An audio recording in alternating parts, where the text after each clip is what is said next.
Welcome, developers and technical architects. I am your expert technical instructor. Today, we focus on a foundational element of the GH-300 GitHub Copilot Mastery Guide, enabling and configuring GitHub Copilot within your integrated development environment. Welcome, developers and technical architects.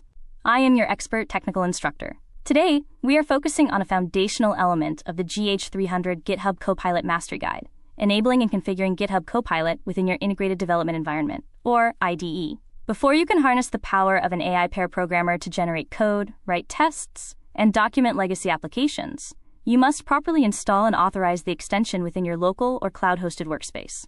GitHub Copilot is not a standalone application.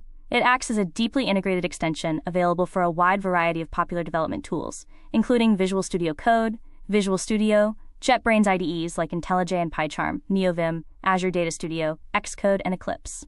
This broad compatibility ensures that regardless of your team's preferred technology stack, you can bring artificial intelligence directly into the editor where your engineers spend the majority of their time.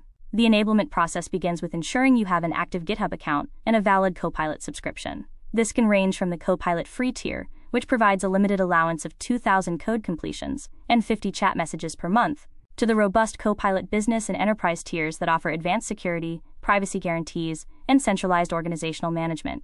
Once the licensing is confirmed, developers must install the extension from their respective IDE marketplace and authenticate their GitHub account. This authentication creates a secure HTTPS connection between your local environment and the Copilot backend infrastructure, allowing the seamless flow of context and suggestions. Let us dive into the technical details of managing this setup. To manage exactly where and how GitHub Copilot operates within your Visual Studio Code environment, you interact with the underlying settings.json configuration file.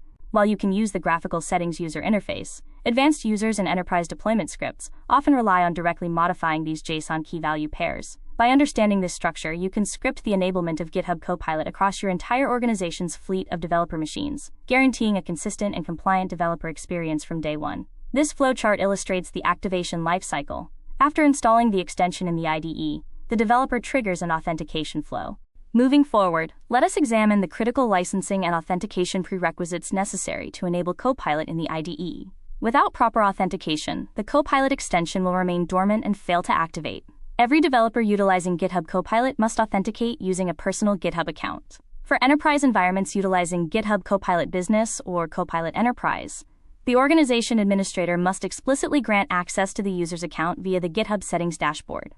It is also important to note that verified students, teachers, and maintainers of popular open-source projects may be eligible for free access to Copilot Pro features. Once a license is provisioned, the developer must sign into their GitHub account directly within the IDE.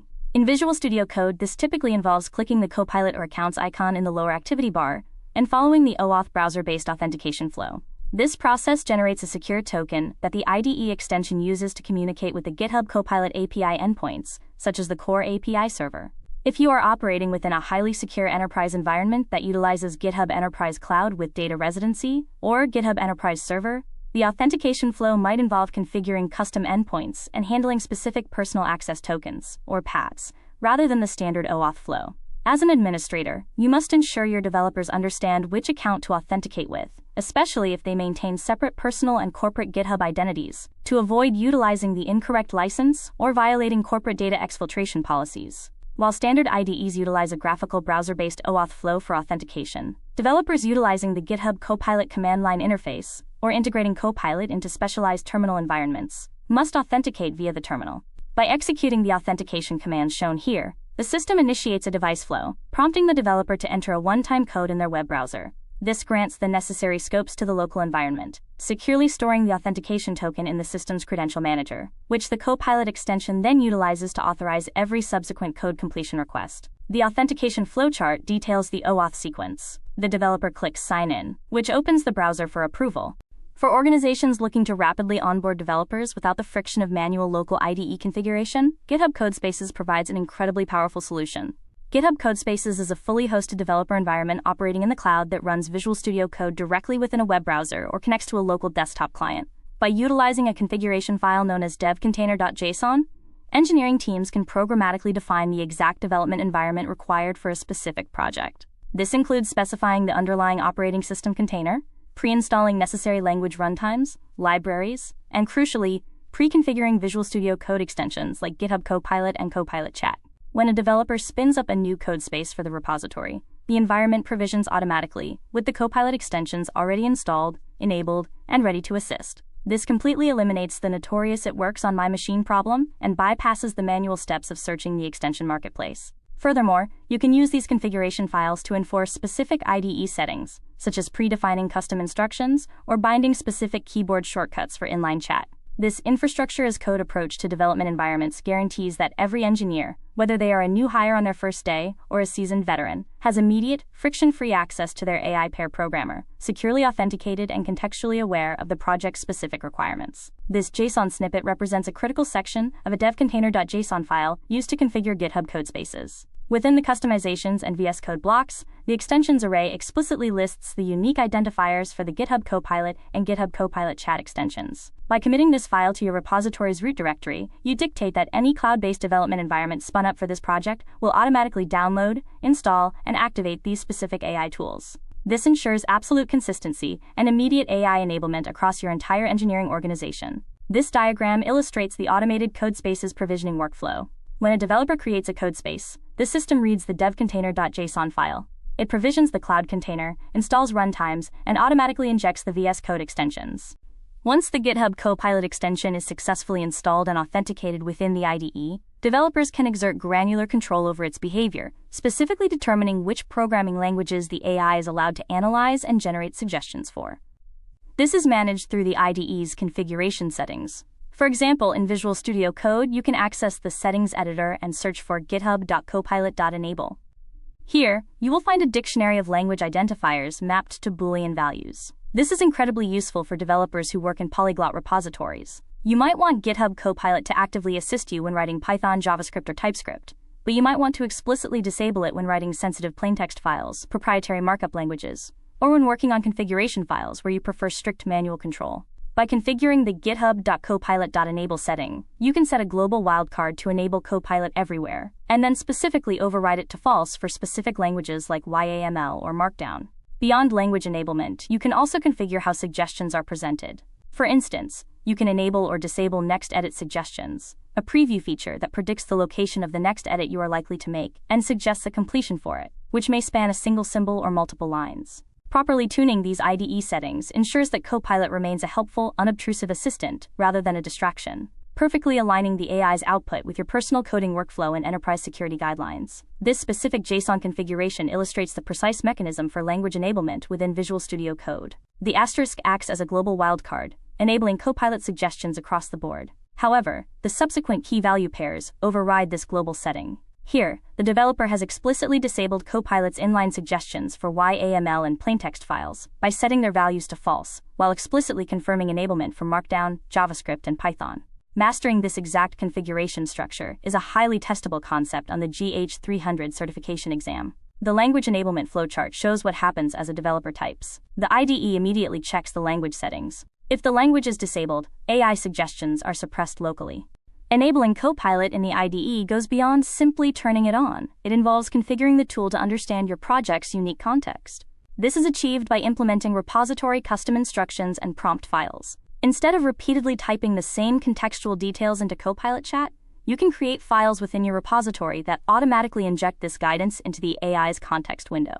In Visual Studio Code, Visual Studio, and JetBrains IDEs, you can create a .github/copilot-instructions.md file to establish repository-wide rules, or path-specific files to target specific directories. When enabled in your IDE settings, which is the default behavior, Copilot automatically reads these Markdown files and applies your specified coding standards, architectural patterns, and framework preferences to its generated suggestions and chat responses. Additionally, you can enable and utilize prompt files, a public preview feature. Prompt files are Markdown documents, ending in .prompt.md, that allow you to save and share reusable prompt templates with your team. Within these files, you can define complex, multi-step instructions and reference other files in your workspace using the hash file syntax. To use them in the IDE, you simply open Copilot Chat, click the attached context icon, select Prompt, and choose your predefined prompt file. By thoroughly configuring these context mechanisms within the IDE, you elevate Copilot from a generic code completion tool into a highly specialized, project-aware engineering partner. This code snippet demonstrates the powerful syntax of a reusable prompt file located within the repository's .github/prompts directory. Notice the usage of the hashtag file. Syntax. When a developer invokes this prompt file within the Copilot chat interface in their IDE, the extension automatically resolves the file path, reads the contents of the architecture documentation, and invisibly bundles it into the payload sent to the large language model. This ensures the AI has the exact, necessary context to perform a highly accurate and compliant security review of the selected code. This visual explains how IDE context merging works.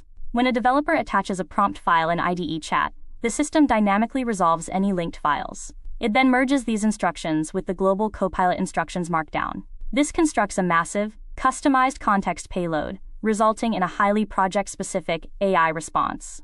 Even with proper configuration, developers may occasionally encounter issues where GitHub Copilot fails to activate or provide suggestions within the IDE.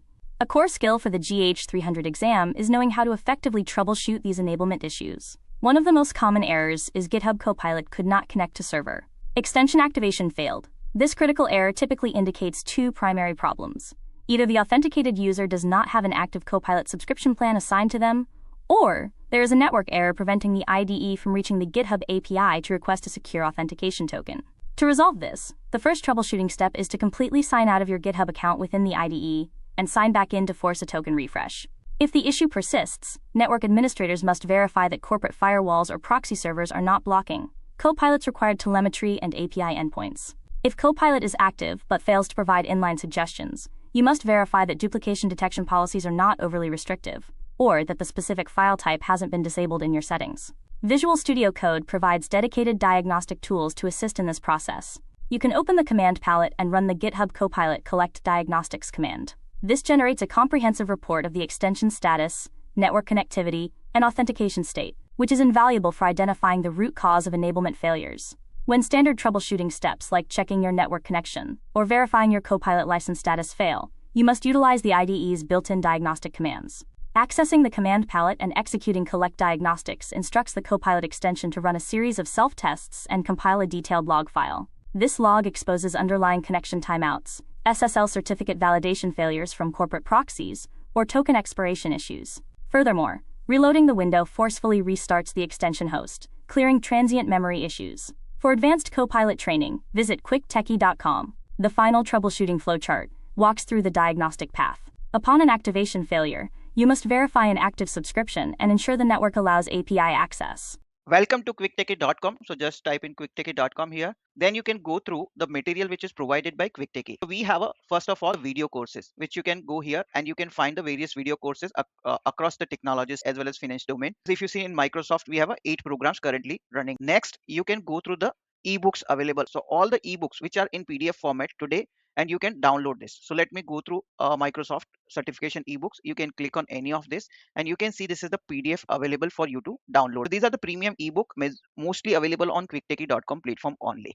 Now the second part is exam simulator. As we primarily focus on the all technology companies and finance domain certification preparation material, so this is company wide listed here and you can go through this. So let me go through the Microsoft one again. You can see this is all Microsoft related certification. AB 730 exam, if you open it, so you can see here this, and all the practice papers are available here. Today we have a 5 practice paper. So click on the first practice paper. It would load the questions. You can answer this question. This is way you can answer it and you can move to the next question.